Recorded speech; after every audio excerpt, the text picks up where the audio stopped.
Hi, Muchísimo Eugene. Welcome to another video from Exit Strategy. Please like, subscribe, share the video if you found it helpful. Give it a thumbs up. Pass it on if you believe someone else would benefit from it. I would appreciate that. Well, general conversations that you've had in the past before you awakened, now that you're awakened, they will be obvious to you that they are just surface level, mundane, repetitive things that you can anticipate that are just going nowhere. And it won't be because you're better and your conversation is better than theirs. It would just be that you have an enlightenment to what you once thought was just normal, but you'll see it as something most everyone in society do to occupy space. Imagine a room where people are just sitting in that room, enjoying each other's company and no words being spoken. I've actually been in a few rooms like that, and now awakened, I can see that those rooms were probably filled with a lot more wholeness and completeness than the ones full of chitter chatter. Now, I can't be certain that those were rooms where everyone in that room were awakened, but I can tell you, now that I'm awakened, that's a room that I rarely, if at all, see. And because we like to have the comforts of knowing that noise fills that void, once you awaken and you become okay with quiet, stillness, silence, you can listen to the inner voice that tells you everything's okay. There's nothing to worry about. You don't need to exert this amount of energy to make this or that complete. So essentially, when we go places, there's conversations everywhere. There's seemingly camaraderie everywhere. But awaken, you notice this, conversations are pretty much, nothing's unique about any of them. You can go in a room in your area where you live, and you can go 50 miles away and go into a restaurant, and it will be the same pattern of conversation. And seemingly, none of us seem to have an issue with that. But one thing about it, as you're awakened, you realize that it exerts far too much energy outside of self, to where you're exhausted mentally, physically, and the like, and you don't understand that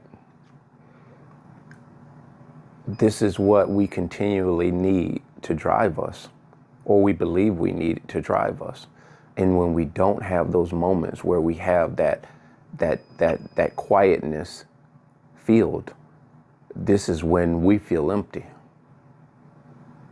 So awakened, you go into rooms and you hear these conversations, and you don't even feel the desire to compete or interject your conversation, because you're more observant than you've ever been, as I said before. And so observation serves you in a way where you having to put your 2 cents in never did. Because you're learning that not a lot has to be said to fill that space. That space is okay where it's at. Because sometimes we feel like when the noise ceases, there's something wrong. You'll have people ask you when you become quiet, what's wrong? Never thinking that, this individual is probably in deep thought. which we all should be in thought from time to time. Being in thought helps us to form different approaches to various parts of our life going forward. It gives us a preparation. It gives us a clear idea of direction, I think, as opposed to just thinking the thing and doing it impulsively. Think it through, think it and think it again, rethink it. You know, I wouldn't even say overthink it, but think it and think about it again, you know, almost like measuring when you're building a house. You measure twice and cut once. And a lot of times I measured 3 or 4 times. You know, so you have to understand, as an awakening pal, a chosen one, this is a luxury that few people are afforded and few people desire to have, because in the quietness of your spirit and in the silence of your spirit, you can actually hear God speak to you, and he gives you insight, clarity. And so you can continue to make pretty sound decisions based on the fact that you're sitting with yourself to think, ponder, consider, meditate.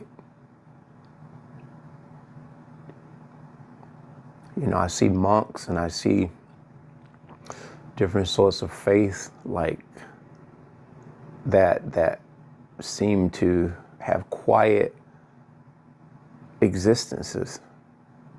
Rarely do you hear them act out or talk out in constant conversations. A lot of discretion is in those type of followings. I think it boils down to discipline. You know, the Amish are pretty laid back, quiet living individuals. You rarely hear of any uproars within their communities. And that's not to say that they're better off than anyone else, but this is just an emphasis on the more you spend time in quietness and, you know, in a stillness, the more I think you can come into harmony with self. And if you're in harmony with self, people around you, you know, seem to go in that same pattern, because I think all of us want peace in the world, but all of us are not willing to do what it takes to acquire that peace and obtain it.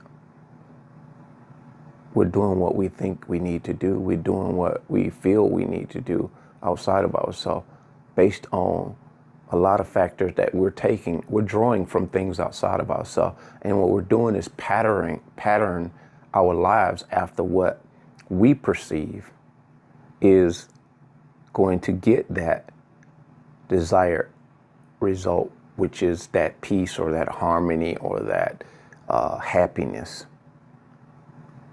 And we find out very quickly that job, after the first week or two, you're excited and you settled in, and now you realize this is just normal. This is not all it was cracked up to be. This is just a means to provide for my family or me. With all the incentives of the job, you get settled in, and the job just becomes like any other job. But if you've hyped yourself up and believing in that thing to be more than what it is, somehow or another we seem to have to continually chase that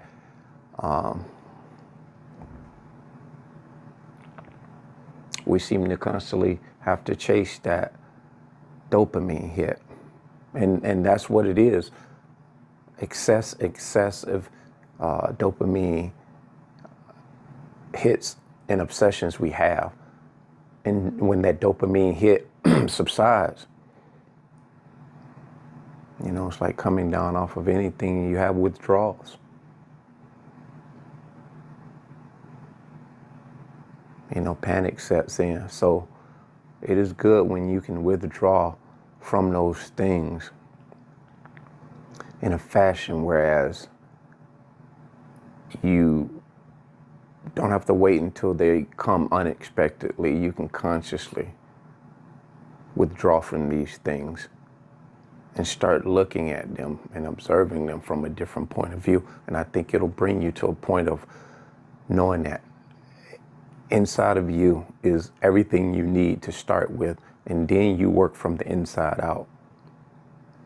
And then comes the task of just consistently maintaining that awareness. And you know, enough things outside of us is going to be factors to contend with. But the more at peace you are within yourself, the less these things outside of you will have drastic effects on you. So that being said, bless.